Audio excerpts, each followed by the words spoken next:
नमस्कार बंधुरा आबार एकटी नतून पर्वे शानवी कुकिंग ब्लगे आपनादेर सबाइके स्वागत जानाई। आज आमी आपनादेर संगे एकटी अनुष्ठान बाड़ीर मतो चच्चड़ी बा छेंचड़ा रेसिपि शेयर करब। आशा करी आपनादेर भीषण भालो लागबे। यदि भालो लेगे थाके एकटी लाइक बंधुदेर संगे शेयर करे देबेन और एई रकमई नित्य नतून रान्नार अपडेट पेते शानवी कुकिंग ब्लग चैनलटिके सबस्क्राइब करे पाशे थाकार अनुरोध रइलो।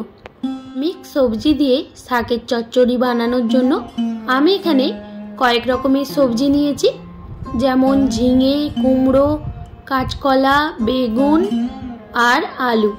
आपनारा आपनादेर पछंद मतो सब्जी एर संगे ऐड करते पारेन, जेमन गाजर, बरबटी। आज आमी चापा लोटा शाक दिए चच्चड़ीटी बानाबो।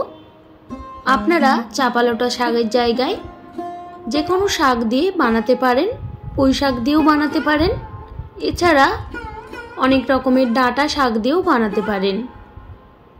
गरमेर दुपुरे भातेर संगे भीषण भालो लागबे। प्रथमे सब्जीगुलोर खोसा छाड़िए भालोभाबे केटे निয়েছি। एरपर निয়েছি कयेकटा आलू, सेगुलोरो खोसा छाड़िए एकई भावे डुमो डुमो करे केटे नेब। सब्जिर परिमाणटा आपनारा कम किंबा बेशी करे निते पारेन। एरपर सब सब्जिगुलो केटे भालोभावे धुए निয়েছি और एखाने निয়েছি दुटो माछेर माथा। आमी एखाने कातला माछेर माथा यूज करेছি, आपनारा जे कोनो धरनेर पोना माछेर माथा निते पारेन। और निয়েছি माछेर तेल। एबार माछेर माथाय और तेले भालोभाबे नुन हलुद माखिए निते हबे। और निয়েছি चापा लोटा शाक। शाकगुलो भालोभाबे बेचे एइभाबे छोटो छोटो करे केटे धुए निয়েছি। आपनारा माछेर माथा तेल बाद दिएও এই চচ্চড়ি বানাতে পারেন, সেটাও ভীষণ ভালো হয়। এবার ওভেনের ওপর একটা কড়াই বসিয়ে কড়াইটা খুব ভালোভাবে গরম করে নিতে হবে। কড়াইটা গরম হয়ে যাওয়ার পর পর্যাপ্ত পরিমাণে সরিষার তেল দিয়ে দিলাম। তেলটাও খুব ভালোভাবে গরম করে নিতে হবে। তেলটা গরম হয়ে যাওয়ার পর নুন হলুদ মাখিয়ে রাখা মাছগুলো তেলের ওপর দিয়ে দেব। আর মাছের মাথাগুলো খুব ভালোভাবে ভেজে নিতে হবে। মাছগুলো এখনই একদম কড়া করে ভেজে নিতে হবে, কারণ এরপরে আর মাছগুলো তেলের উপর দেব না। আপনারাও যদি মাছের মাথা দিয়ে কাঁটা চচ্চড়ি বানান তাহলে মাছের মাথা ভালোভাবে ভেজে ভেঙে নেবেন। মাছের মাথা ভেজে তুলে নেওয়ার পর এতটা তেলের প্রয়োজন ছিল না, তাই কিছুটা পরিমাণে তেল কমিয়ে রেখেছি। এরপর ওই তেলেই দিয়ে দেব কেটে রাখা আলু। আলুগুলো দিয়ে স্বাদ মতো নুন দিয়ে আলুগুলো ভেজে নিতে হবে। যেই সবজিগুলো সেদ্ধ হতে বেশি সময় লাগে সেই সবজিগুলো প্রথমে দিয়ে হালকা ভেজে নেওয়ার পর বাকি সবজিগুলো অ্যাড করব। 2 মিনিট মতো আলুটা ভেজে নেওয়ার পর দিয়ে দেব কেটে রাখা কাঁচকলা। কাঁচকলা দিয়েও আবারও আলুর সঙ্গে মিক্স করে দিয়ে দিলাম সামান্য পরিমাণে হলুদ গুঁড়ো। এরপর দিয়ে দেব কেটে রাখা ঝিঙে আর কুমড়ো। আবারও একসঙ্গে ভালোভাবে সব সবজিগুলো মিক্স করে নাড়াচাড়া করে নিতে হবে।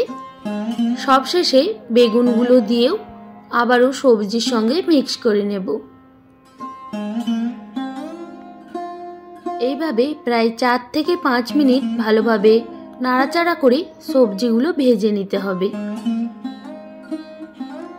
সবজিগুলো প্রায় ভাজা হয়ে গেছে, এবার এটা নামিয়ে রাখতে হবে। এরপর ওই কড়াই 2 চামচ মতো তেল দিয়ে মাছের তেলটাও দিয়ে দেব।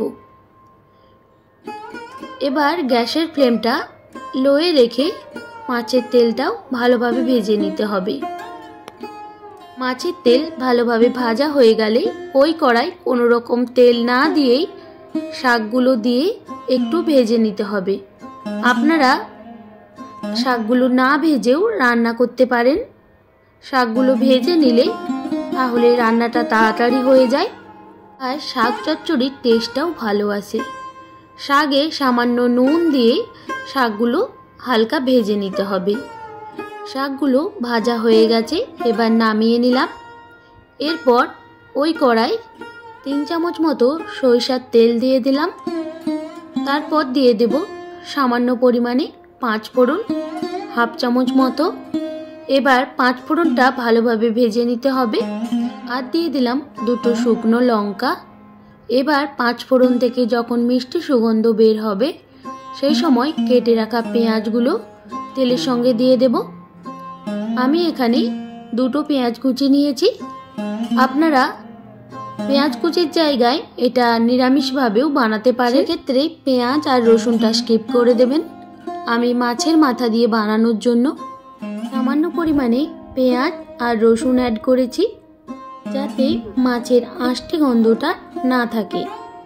এবার পেঁয়াজ রসুনটা হালকা ভেজে নিয়ে দিয়ে দেব সামান্য পরিমাণে হলুদ গুঁড়ো আর সামান্য পরিমাণে লঙ্কার গুঁড়ো।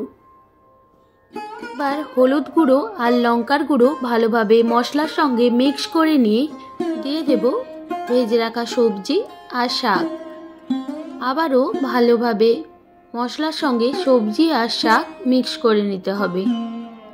এইভাবে আরও 2 মিনিট মতো মিক্স করে নেওয়ার পর দিয়ে দেব সামান্য পরিমাণে জিরের গুঁড়ো, প্রায় 1 চামচ মতো, আর দেব সামান্য পরিমাণে লঙ্কার গুঁড়ো। আমার এখানে লঙ্কার গুঁড়োটা একটু কম মনে হয়েছিল, তাই জন্য লঙ্কার গুঁড়োটা আবারও সামান্য পরিমাণে দিয়ে দিলাম।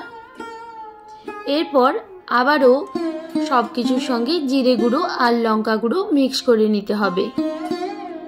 ভালোভাবে মিক্স করা হয়ে গেলে দিয়ে দেব ভেজে রাখা মাছের মাথা আর তেল।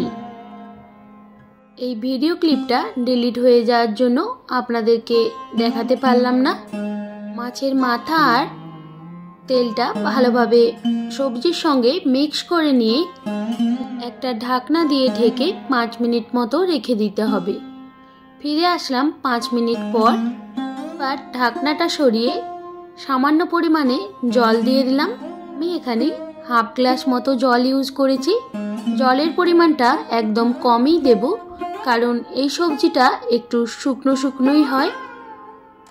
জল দিয়ে ভালোভাবে সবজির সঙ্গে মিক্স করে আবারও 5 মিনিটের মতো ঢাকনা দিয়ে ঢেকে রেখে দেব। ফিরে আসলাম 5 মিনিট পর। এবার খুন্তি দিয়ে আবারও সব কিছুর সঙ্গে মিক্স করে দেখে নেব সবজি শাক সব ভালোভাবে সেদ্ধ হয়েছে কিনা। সবজি শাক সব কিছু একসঙ্গে ভালোভাবে সেদ্ধ হয়ে গেছে। মাছের মাথা দিয়ে কাঁটা চচ্চড়ি সম্পূর্ণভাবে রেডি। এবার 2 মিনিট মতো ভালোভাবে নাড়াচাড়া করে গ্যাসের ফ্লেমটা বন্ধ করে দিতে হবে। মাছের কাঁটা চচ্চড়ি একদম রেডি। একটা প্লেটে সার্ভ করে নিয়েছি। দেখুন কতটা লোভনীয় হয়েছে। আপনারাও বাড়িতে অবশ্যই এইভাবে ট্রাই করবেন আর জানাবেন কেমন হয়েছে। আর আমার রেসিপিগুলি আপনাদের কেমন লাগে সেটাও অবশ্যই কমেন্ট করে জানাবেন। আর যদি ভালো লেগে থাকে অবশ্যই একটা লাইক, কমেন্ট, শেয়ার আর আমার চ্যানেলটি সাবস্ক্রাইব করে পাশে থাকার অনুরোধ রইল। আর বেল আইকনটাও অবশ্যই প্রেস করে দেবেন, যাতে নিত্য নতুন রান্নার ভিডিওগুলি আপনাদের কাছে সবার প্রথমে পৌঁছে যায়। আপনারা সবাই ভীষণ ভালো থাকবেন, সুস্থ থাকবেন। আপনাদের মহামূল্যবান সময় এতক্ষণ আমার সঙ্গে থাকার জন্য সবাইকে অনেক ধন্যবাদ। ফিরে আসছি নতুন কোনো রেসিপি নিয়ে।